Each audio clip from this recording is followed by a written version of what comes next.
చిక్కాపురం అనే ఊరిలో ఒక జంట తమ 10 ఏళ్ల కుమారుడితో కలిసి జీవించేవారు. వాళ్ళ కుమారుడు ప్రతిరోజు పాఠశాలకి వెళ్ళేటప్పుడు చిరుతిళ్ళ కోసం డబ్బులు అడిగి తీసుకెళ్లేవాడు.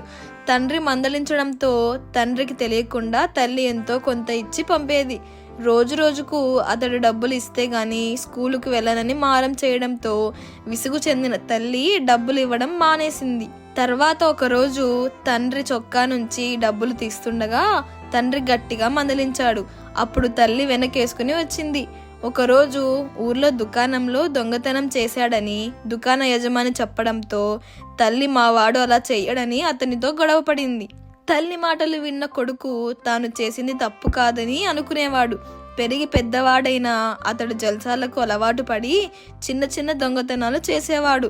ఒకరోజు ఏదో పెద్ద దొంగతనం కేసులో పోలీసులు వచ్చి కుమారుడిని తీసుకుపోతుంటే లబోదిబోమని బాధపడ్డారు. మొదటిసారి దొంగతనం చేసినప్పుడే గట్టిగా మందలించి ఉంటే సరిపోయేది కదూ అని బాధపడ్డారు. నీతి: పిల్లలు తప్పు చేస్తున్నప్పుడు ఆదిలోనే మందలించి మంచి మార్గంలో పెంచాలి.